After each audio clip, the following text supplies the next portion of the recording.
Então, hoje, nós estamos no mês da família. Domingo passado tivemos aqui um culto maravilhoso. Quem não estava pode assistir lá no YouTube. Pregou aqui o irmão, o Vinícius. Quem gostou do Vinícius? Foi uma bênção, né? Então, foi um culto maravilhoso. Hoje, na continuidade do mês da família, então hoje é o Dia das Mães, então uma mensagem para o Dia das Mães. Domingo que vem, continuaremos no mês da família, o culto da família, estará conosco a irmã Fridas.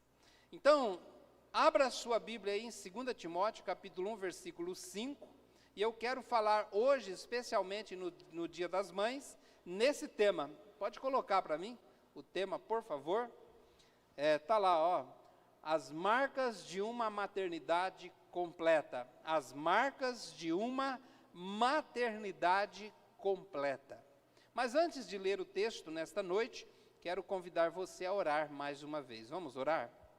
Senhor, agradeço por nós podermos estar aqui esta noite, um culto tão especial, já coisas tão maravilhosas foram feitas aqui, mas eu peço, Deus, que Teu Espírito nos conceda graça a ler a Tua palavra e poder, ó Deus, receber a mensagem em nosso coração e crescermos em Ti. Abençoe os que estão aqui presentes e aqueles que estão também assistindo esse culto pela internet, que possam ser abençoados. Fale conosco, Deus. Em nome de Jesus nós oramos. Amém. As marcas de uma maternidade completa. 2 Timóteo, capítulo 1, versículo 5 diz: Recordo-me da sua fé não fingida, que primeiro habitou a tua avó Lóide e em sua mãe Eunice. Estou convencido de que também habita em você. Amém? Irmãos, a segunda carta do apóstolo Paulo para Timóteo, ela é comovente. Não apenas por ser a última carta do apóstolo Paulo, mas também porque ele mesmo disse lá em 2 Timóteo, capítulo 4, versículo 6, aonde ele diz: está próximo o tempo da minha partida. O apóstolo Paulo estava no fim da carreira, e ele já estava sabendo que até a morte dele já estava se aproximando. Então, uma carta comovente, uma carta muito carregada com as próprias emoções do apóstolo Paulo. O apóstolo Paulo, sabendo então que a sua carreira já estava no fim, ele se preocupou em conseguir um sucessor para o seu ministério. E esse sucessor foi então Timóteo. Pensa num privilégio, mas também numa grande responsabilidade, ser o sucessor do apóstolo Paulo. A forma com que Paulo trata Timóteo revela um apreço muito grande por esse jovem. 1 Timóteo capítulo 1, versículo 2 diz, o apóstolo Paulo diz: Timóteo, meu verdadeiro filho na fé. Meu verdadeiro filho na fé. Em Filipenses capítulo 2, versículo 19 até o 21, Filipenses capítulo 2, versículo 19 até o 21, o apóstolo Paulo diz sobre Timóteo assim: Espero no Senhor Jesus enviar-lhe Timóteo brevemente, para que eu também me sinta animado quando receber notícias de vocês. Olha só, não tenho ninguém que, como ele, tenha interesse sincero pelo bem-estar de vocês, pois todos buscam os seus próprios interesses e não os de Jesus Cristo. Mas vocês sabem que Timóteo foi aprovado, porque serviu comigo no trabalho do Evangelho como um filho ao lado do seu pai. Então, era grande o apreço que o apóstolo Paulo tinha por Timóteo. Tudo indica que Timóteo não nasceu num lar cristão, pois sua mãe era judia, o seu pai era grego.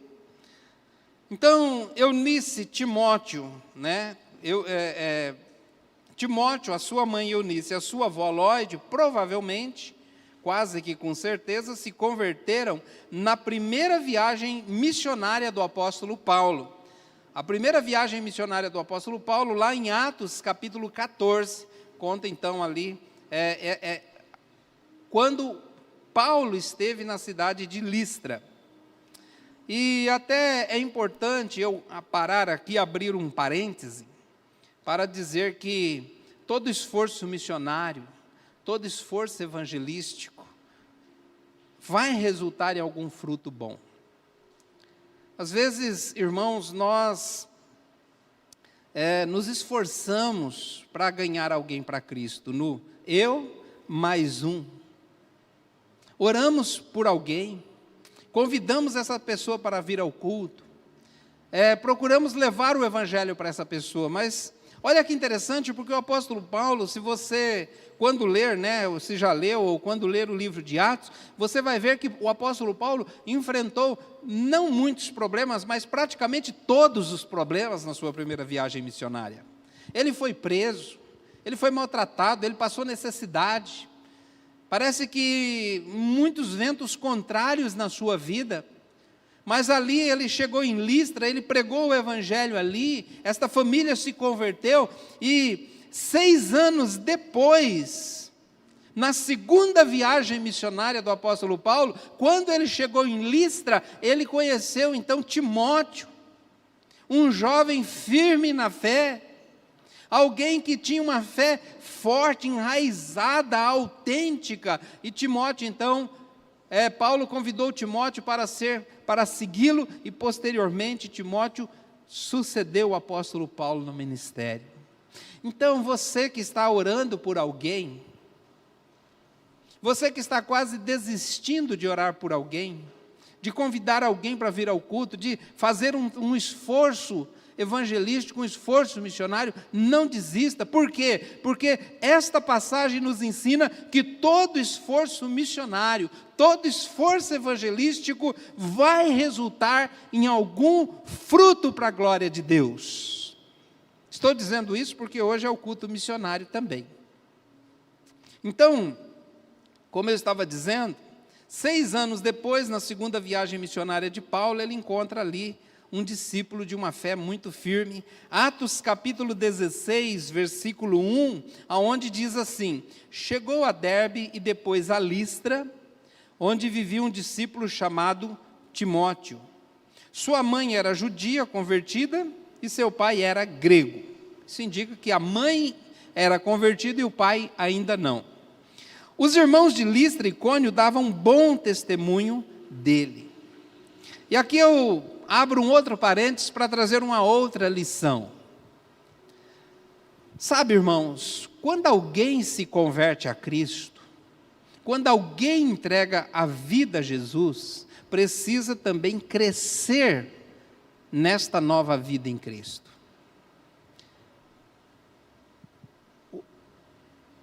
Esta fé em Cristo é chamada no Novo Testamento de novo nascimento.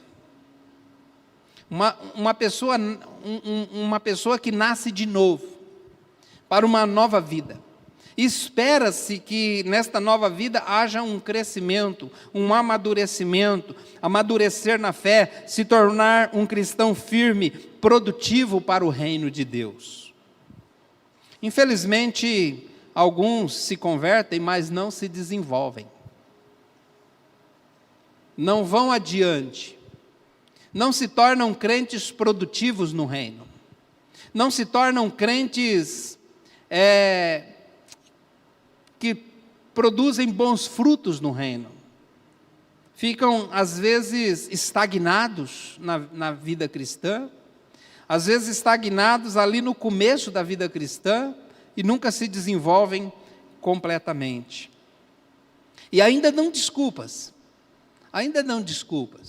Ou ainda culpam outros pela falta de progresso espiritual na sua vida. Mas eu fico imaginando Timóteo. Imagine Timóteo. Ele se converteu num mundo completamente pagão.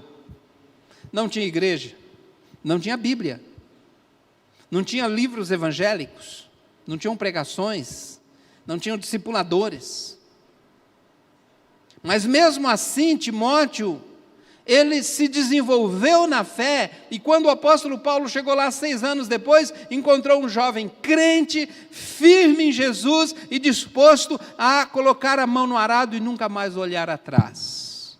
Então não tem desculpa para crentes que não se desenvolvem na fé. Fica aqui o meu desafio. Voltando para o assunto, então nesta segunda viagem missionária, Paulo convida Timóteo para lhe acompanhar. E eu creio que isso aconteceu com Timóteo, porque ele carregava algumas marcas espirituais que vieram da sua mãe e da sua avó. E é sobre esse aspecto que eu quero falar hoje, as marcas de uma maternidade completa. Nessa experiência de Lloyd, Eunice, Timóteo, eu quero mostrar então alguns aspectos que eu chamo aqui nesta mensagem de marcas de uma maternidade completa. Quais são, portanto, as marcas de uma maternidade completa? São 3. A primeira marca de uma maternidade completa é ter uma fé não fingida. Só as mães. A primeira marca de uma maternidade completa é ter uma fé não fingida. Uma fé não fingida. O texto que nós lemos diz ali sobre Lloyd e Eunice, diz: recordo-me da sua fé não fingida, que primeiro habitou em sua avó, Lloyd, essa fé não fingida, esta fé autêntica, e em sua mãe, Eunice. Então, essa é a primeira marca de uma maternidade completa, ter uma fé não fingida. E essa é a marca mais forte de uma maternidade completa. A palavra não fingida, ela vem de uma palavra grega, que é a palavra hipócrita. Essa palavra hipócrita era o papel do ator grego. Lá na antiga Grécia, eles davam muito valor ao teatro. Hoje ainda existe teatro, mas não tanto. Mas como só atuavam homens, então para fazer um determinado papel, eles tinham que pôr uma máscara. Essa máscara era a hipócrita.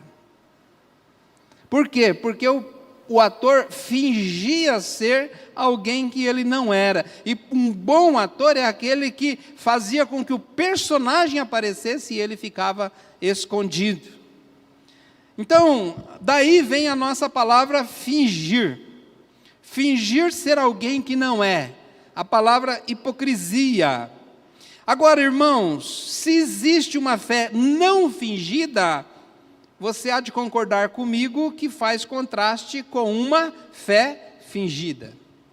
Se existe uma fé não fingida, é porque existia uma fé fingida. É porque se existe a fé autêntica, existe também a fé teatral. Existem pessoas que têm uma fé teatral, uma espiritualidade teatral. Pode até impressionar as pessoas pela sua performance, mas não passa disso, não passa de barulho, não passa de performance, não há fruto da sua fé. Porque a fé genuína, a fé autêntica, ela produz frutos reais. O Senhor Jesus Cristo denunciou a fé hipócrita, a fé teatral, em Mateus capítulo 15, versículo 7. Mateus capítulo 15, versículos 7 a 9, aonde o Senhor Jesus disse: hipócritas, bem profetizou Isaías acerca de vocês, dizendo: este povo me honra com os lábios, mas o seu coração está longe de mim. Em vão me adoram, seus ensinamentos não passam de regras ensinadas por homens. Mas a fé de Eunice, a fé de Lloyd não era teatral, não era hipócrita, era uma fé autêntica. E a fé autêntica que Eunice tinha, ela transmitiu, ela passou para seu filho. Irmãs, mamães, vocês sabem que uma criança aprende muito mais em casa do que na igreja. Uma igreja, ela pode ter uma excelente estrutura de ensino, um excelente ministério infantil, como nós temos aqui, e é maravilhoso, eu me orgulho disso, e creio que nós todos estamos felizes por termos aqui uma estrutura de um ministério infantil que vai melhorando sempre. Amém, irmãos? Mas uma criança pode ter excelentes professores na escola bíblica, ter um excelente material didático na igreja, mas uma criança que não veja a fé na vida do pai e da mãe, e muito mais da mãe, terá um caminho de conversão muito difícil. E é estatisticamente comprovado que a fé da mãe influencia mais os filhos do que a fé do pai. Talvez simplesmente pelo fato de que os filhos passam mais tempo, muito mais tempo com as mães do que com os pais. Agora, irmãos, eu não estou dizendo que os pais são isentos.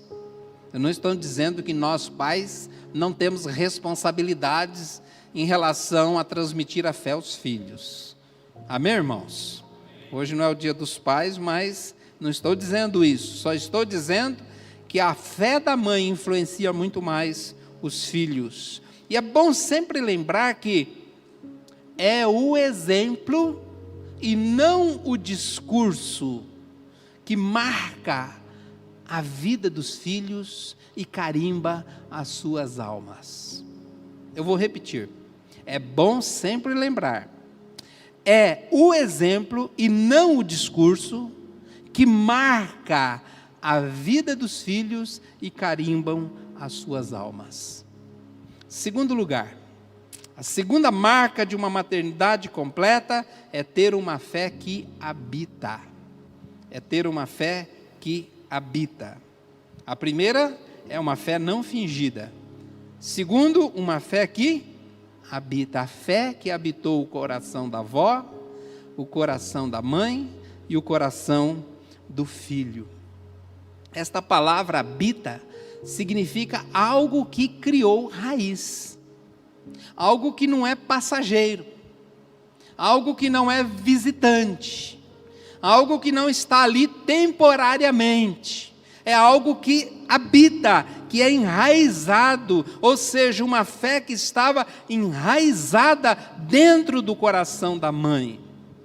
Isso mostra que a fé de Eunice não era algo superficial, e nem emocional, muito menos passageiro, era uma fé que habitava, ou seja, fazia parte da sua personalidade e refletia diretamente no seu caráter.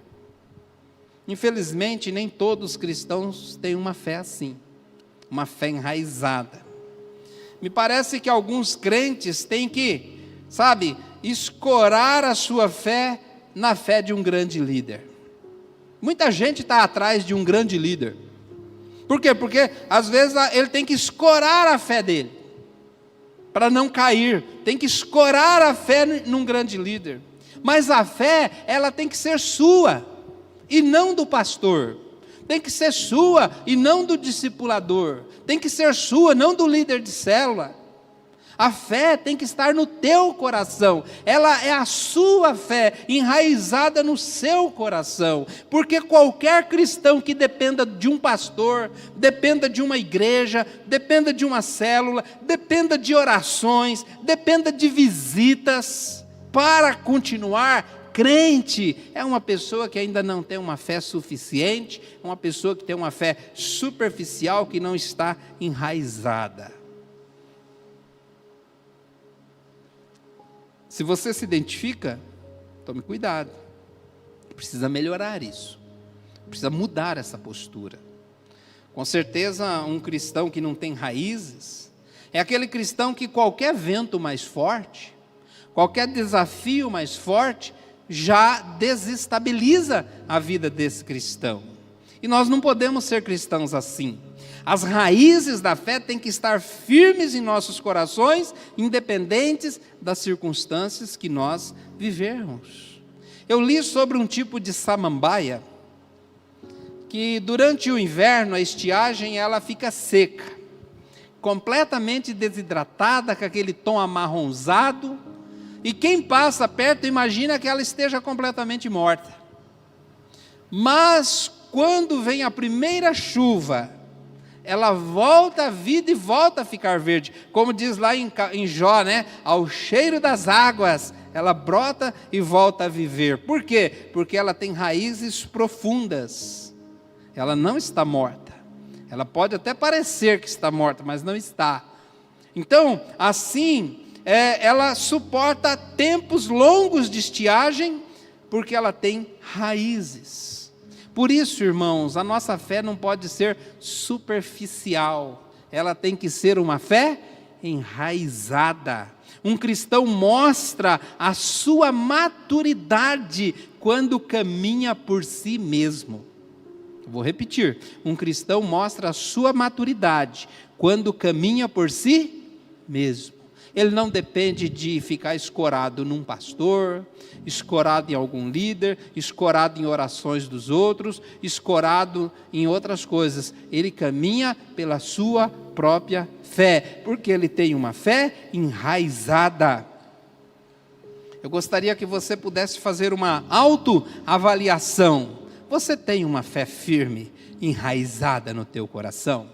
Ou qualquer vento mais forte, qualquer coisa que acontece na sua vida, um pouco mais desafiadora, você já se desestabiliza, enfraquece, desanima. Volta a dizer, se for o seu caso, precisa melhorar isso. Porque Eunice e Lloyd tinham uma fé que habita. Em terceiro lugar, a terceira marca de uma maternidade completa é ter uma fé que é transmitida. Veja que ela era uma fé não fingida, era uma fé que habitava, mas era uma fé que foi transmitida da avó para a filha e da filha para o filho, para o neto. Irmãos, irmãs, é sabido que a maior bagagem moral e espiritual que recebemos, ela vem também do nosso lar. Eu creio que a transmissão de uma fé firme é a maior herança que uma mãe pode deixar para o seu filho. A transmissão de uma fé firme é a maior herança que uma mãe pode deixar para o seu filho. Maternidade, paternidade são muito mais do que eventos biológicos. E aqui, irmãos, sem querer ser indelicado ou grosseiro, mas até cães de rua geram filhos. Portanto, ser pai, ser mãe, é muito mais do que gerar alguém. Esse processo de maternidade envolve não apenas um parto físico, mas também um parto espiritual e um parto emocional. Ou seja, é um projeto para toda a vida. Você que ainda não é mãe e não é pai ainda, e um dia pretende ser,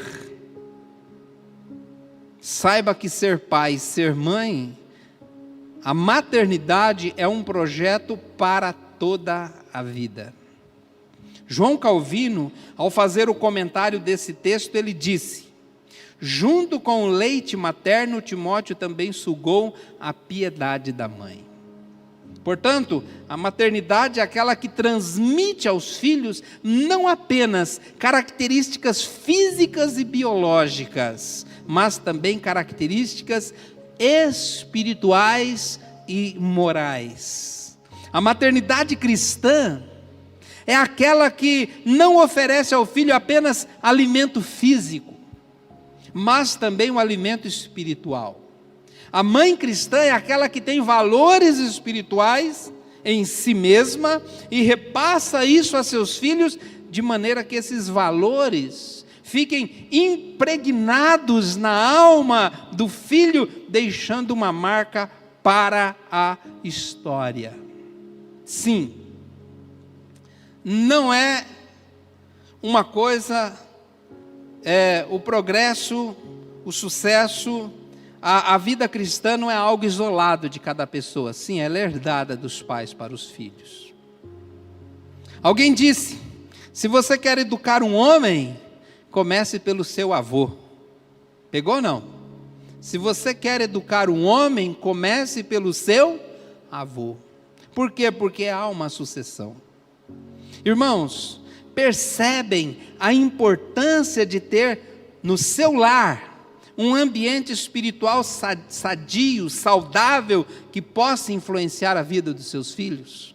Você percebe o quanto é importante ter dentro do lar um ambiente espiritual sadio, vivo, que possa então influenciar, não apenas influenciar, mas impregnar na alma dos filhos. A mãe cristã é aquela que muitas vezes tem que dobrar os joelhos, derramar lágrimas e lutar pela alma dos seus filhos. O nome Eunice significa vitoriosa. E Eunice fez jus ao seu nome, pois foi uma mãe vitoriosa. Aos olhos da sociedade, principalmente da sociedade moderna, uma mulher vitoriosa é aquela que compete com homens e vence. É aquelas que conquistam lugares que outrora eram apenas de homens, e assim conquistam uma vida completamente independente de homens, uma vida completamente independente. Isso é ser uma mulher vitoriosa na sociedade moderna. Mas à luz do texto que nós lemos, uma mãe vitoriosa é aquela que consegue transmitir a sua fé para o coração do filho. Amém, irmãs? Eu creio que a maior vitória de uma mãe cristã é ter seus filhos seguindo a mesma fé que ela. A maior vitória de uma mãe cristã é ter seus filhos servindo o mesmo Senhor que ela serve. Isso é ser uma mãe vitoriosa. Quero concluir.